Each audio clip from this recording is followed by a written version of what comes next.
Welcome to the Financial Freedom Secrets Show. This is your host, Jackson Millan, the Wealth Mentor, helping business owners create financial freedom faster by mastering the language of money. Want to see how well you're tracking towards financial freedom? Complete our 40-point financial performance scorecard at wealthhealthcheck.com.au. That's wealthhealthcheck.com.au. The average score for most business owners is 18 out of 40. So complete the scorecard now and see how well you're tracking towards financial freedom. G'day guys, this is Jackson Millan, the Wealth Mentor, and we're here for another episode of the Financial Freedom Secrets Show. And I have John Dale here from Smallfish. And we're here to talk about the success of trade businesses in 2025 and beyond. What separates the men from the boys, so to speak, in the trade world of running a successful and profitable trade business, and hopefully giving you some valuable insights around how you grow your trade business or even apply these principles to your service business into the future. So, John, thanks for making the time, mate. How you doing? Thank you. Yeah, good. Nice to see you again, Jackson. Good to have you here, mate. So for those who don't know you, give us a little bit of your origin story, John. Okay, well, I'm a business coach for tradies and builders. I've been doing this for 18 years now. And I came up, I'm not a tradie, wasn't a tradie. Look at my hands. Someone once said that at school, one of the mums. She was like, he's not a tradie, look at his hands. So I was in the IT and telco industries. I was a sales rep, and then I was a marketing person. I was a manager. And I was lately working for Optus, doing major corporate account management and getting trained, learning strategy and managing and coaching and sales, and all my small business mates were making it up as they went along. And I got sort of dissatisfied with corporate, it's quite shit getting in your suit and in your car and driving into the city and doing all that. And I saw business coaching and I thought, oh, I could do that. And so I left Optus, started working at home, started working with people, started selling a thing I could also deliver, which I quite liked. You don't really do that in corporate. You sell a thing and then they say, well done, go and sell some more, and that's all you do, right? Somebody else does all the work. So that was kind of my journey into coaching. And I shifted to tradies because my coach, Taki Moore, said, pick a niche, pick one you like. And I liked the tradies. It was that basic, really. I thought, I like the tradies and there's lots of them. I'll do that. So here I am. Been working with tradies now for, I don't know, 8 years maybe. I'm keen to grow. I quite enjoy the work. I don't work very long hours. I've got that under control. I put a thing in my diary at 4 on a Friday. It says drink beer, so I can't put any meetings in there. Fantastic. So I'm kind of enjoying that part too. Fantastic. And that's, I guess, the epitome of a lifestyle business, of being able to live life on your own terms. But that seems to be very different from the lives of many tradies. Like we're very fortunate. We work with a lot of trade businesses as well to help them sort out their money game and get their profit and wealth sorted. And they tend to wear this hard work as a badge of honor. Like if they're not swinging the hammer around their head, if they're not on site, they're not doing the work, then they're not successful. Or they feel guilty. Is this your observation as well, John? Totally. I would say they feel guilty or like they're cheating somehow, or like their guys won't respect them. If they're not on site, they sometimes think that working on the tools is the real work, and then all the other stuff is kind of not the real work and somehow has to fit around the real work, or they feel like their customers expect them to be there. All those things combine to make it really hard for them to be doing the real work. And I'm known for saying that's not where the money is. When you're on the tools, you're really just saving yourself $40 an hour or $50 an hour or whatever you're paying people, and you're not making money. That's all you're doing. So don't do that. I said that to somebody once and he told me to fuck off. And that's the great thing about working with tradies. They don't pull punches, and they can sometimes be a little bit stubborn in their ways. So given that you've been doing this for almost 2 decades now, mate, I'm sure you've seen what the most successful businesses are doing, particularly in this climate, because it's not easy out there. Although there's an abundance of work, it's not easy. So what are the best trade businesses doing at the moment to be successful in your world, mate? Enough marketing. They're doing enough marketing. So many tradies that I know do it skinny, They don't do very much. They even say terrible things like, oh, no, I don't really do marketing, John. I get most of my business through word of mouth, as if that's a bit of a badge of honor, as if it's kind of a reward for being good, which it kind of is, but it dries up too, right? You need to be out there shaking trees or spending money on advertising or meeting and building relationships with referrers or whatever it is that is your chosen route to market. You need to do enough. It's a numbers game, You need to ask enough people to look at your thing to fill a funnel or pipeline of work so that you can be confident work's coming in. And people don't, I've heard so many people say things like, oh, well, I've got these two jobs. I'm pretty sure I'm going to get them both. And then boof, they've both fallen over for no real reason apart from they fall over. And then you've got nothing and they're shitting themselves, and that they ride that roller coaster of busy, not busy, and when they're busy with work, they're not doing any marketing. And then when they're not busy with work, they're anxious and worried about money and that's no fun. No, it's not, mate. And it's interesting. It seems to be the two things that start with M that tradies abdicate responsibility. It's marketing and money. Yeah. And no wonder you and I get along, mate. Yeah, really. So why do you think this is that tradies don't want to take ownership of their marketing specific? Because like what I commonly hear is that most tradies are disgruntled because they've outsourced marketing to an agency. They're expecting leads. They're throwing money into Google AdWords. Maybe they're doing some SEO, but Yeah. it isn't necessarily yielding them results. No, looking at funnily enough, I had an example of it just the other day, and you said the word before, abdicate. Mm, They do it with we all, well, no, not they, we. It's a natural thing. Most of us do it. We delegate a thing, and then we park it. All right, that's delegated. I've been busy. I'll go and do my other things, mm, and I'll expect that to perform and do its thing, right? Whether that's delegating a task to a staff member or our AdWords to an agency or what. And we just kind of forget about it, and then we come back to look at it later and go, "Oh, it's not working how I hoped." Right? We've all done it, right? I'm sure you have yes, too. I have. certainly. Yeah. And I saw a guy, an ex-client of mine, came back to me after 2 years of not being a client and said, "Can you help me look at my SEO? Can you spare me a minute?" And I said, "Yeah, of course." He said, "Am I getting good value from it? I don't feel like I'm getting any leads. I'm at position 17. I won't tell you who he is or who the agency was, but but I know the agency. I referred him there. I know they're good people. I know they take their responsibilities seriously and know their stuff. But he wasn't getting leads and he wasn't getting hits really, not in any meaningful sense. And it was because he'd neglected it. He'd pay them his money, 2 or 3 thousand a month for 2 years, and then forgot about them. So he wasn't interacting. They were still looking for leads for a plumber when he really wants bathrooms. Like there was a disconnect there. And he wasn't holding them accountable. He wasn't asking them what they were doing. He wasn't saying, actually, let's get bathroom leads. He was abdicating. And Yes. that's reasonably common, I think. Yeah, that makes a lot of sense. So Yeah. aside from SEO, are there any other strategies around marketing that the best trade businesses are getting the most success with in the Yeah. current market? Yeah. And it's a weird one because everyone hates it, but I call it relationship marketing. Mm, But there's marketing where you spend money, like SEO and AdWords, and there's marketing where you spend time and you call people up and you go for your coffees and you build relationships so that people either give you work repeatedly or they refer work to you. So if you're a builder, it might be architects. If you're a maintenance trade, it might be property managers or strata managers. If you're a construction subcontractor, it's builders, depending on which part of the industry. There's a fair list. And for many people, for many of my trades in particular, I think that's probably should be their biggest focus. yes. And then again, that's the easy bit to be skinny on, right? I have a thing called the TT report, which is the today tomorrow report, which is how many calls did you make today and how many are you going to make tomorrow. And I'm doing it. I'm doing it myself, actually. Look, there's actually Fantastic. mine. This isn't even a setup. That's actually just sitting there. And I ask them to fill it out. I'm doing it as well to take the medicine myself, And so how many calls do you make every day to try and drum up work?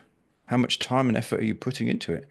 And I'm constantly getting people come back and go, "Oh, I made my calls and I got a good deal," or, There you go. my funnel's full or something. And they all will nod and go, "Well done." We all know that we should do more. They all know they should be doing more. It's really difficult. It's a difficult, horrible thing to do, calling people up. Nobody wants to do it. So they defer it. They'd all rather be on the tools or managing jobs or in their comfort zone somewhere, not Yes. ringing up somebody who might tell them to get lost, you know. And it's just part of it, right? Success in business isn't all that easy, um, but No. it's simple and it's being prepared to do the things that others are not. Yeah. And Well, either the fun someone else thing is going is to when make they those do it, calls, when they right? make calls, they have good conversations. People don't mind hearing from them. They're useful to those people. They're useful Correct. to other trades. They're useful to the architects if they're good. right? That's part's important. If they're good, if they do a good That's it. job, all those things. But so they're not getting a hostile response usually. They're getting quite a welcoming, you know, door open kind of opportunity Yes. if they make a few calls and play the numbers game and are a bit consistent and all those things. So that's the main thing for in terms of marketing. That's the main thing Okay. I think for people. And is Yeah. there a best practice in terms of the number of calls that you set as a KPI per day or per week, John? No, I haven't. I've stayed away from that. I'm not really a fan of KPIs, so I tend to go measure and see what you learn and then Yes. make a decision. So it's usually more, do you know, and it depends how big you are and how many jobs you want. So I've got a client with 30 people, and they need to be doing a lot more calls and winning a lot more jobs than a Of builder course. with 3 people who wants two a year or five a year or something. So Makes so sense. there's no kind of one hat fits all number for that. Okay. More though, definitely more. And look, I think the interesting part, particularly in this economy where sentiment is waning and people are concerned, relationship marketing has more bang for buck than other forms because Yeah, it's those depth of those relationships that provides peace of mind, and typically that results in more opportunity. So, guys, if you're sleeping on that, get into it because there's a ton of opportunity there. So, on the yeah. flip Whether side you're here, a tradie John, or a builder or not, it's exactly, for probably every useful. business. Yeah, It's super valuable. So on the yeah. flip side, it is a tough market out there. There's no shortage of work for tradies. However, it's not easy. I Where think it's changed recently from being, you remember a little while ago, you were fighting work away, right? There was all the money around from the subsidies yes, and that's changed. That's gone. I feel like it's gone back to normal, and now you have to work a normal amount for your work, interesting. as opposed to So 2 or 3 years of it didn't matter, you didn't have to do anything. so where are people tradies doing it the toughest at the moment, do you think, mate? And what are they doing to fix it? The tougher, there are two, I don't know, negative impacting factors happening, right? There's a shortage of tradies, so that's a common response. I can't find the good ones, and margins and pricing. There's all this downward pressure out there and noise for on the tradies to say you can't charge more, and then along come people like me and probably you and say you can't operate on margins like that, mate. Don't do that. You can't. What? Why would you bother? Why wouldn't you go to the beach and walk on the beach and be broke? You know. So so they're the two main things: not charging enough, finding it hard to find people, and probably the other one is not working on the business enough, which is a horrible business coaching cliche, but Yeah, true all the same, isn't it?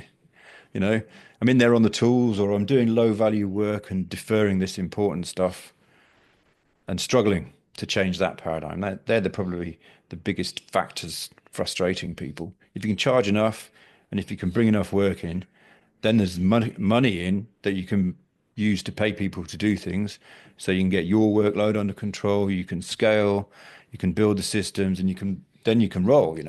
But if you don't do that, if you're not charging enough and you're on the tools and you don't have enough time, money and time, right, are our constraints really, of aren't they? course. Exactly. Look, that's why Yeah. team is so important, and I think charging what you're worth.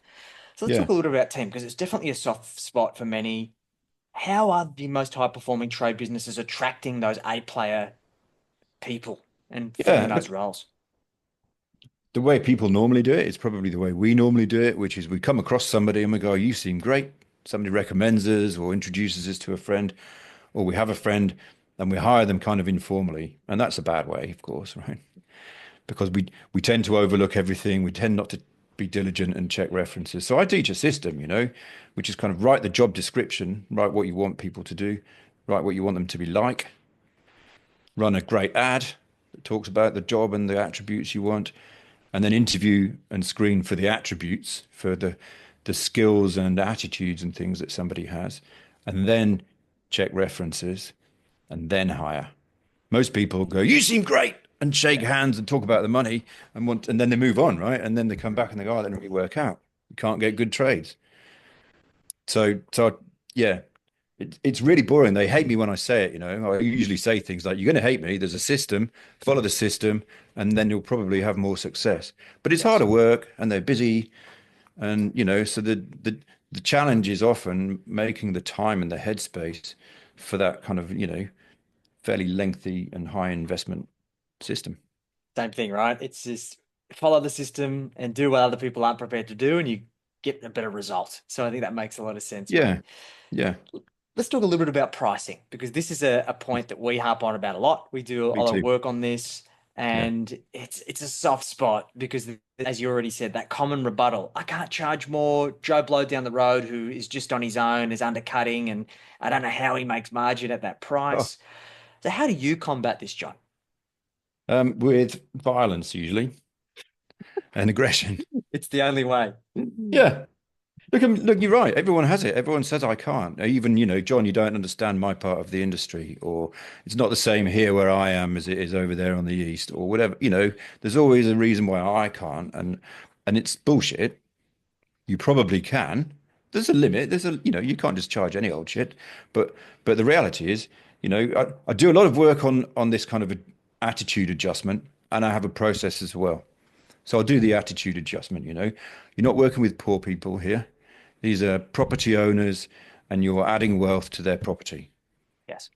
right? The property is property of some kind, right? In my industry, in the trade, and you're improving and increasing the value of that property by the maintaining it or making it nicer or building it in the first place or whatever.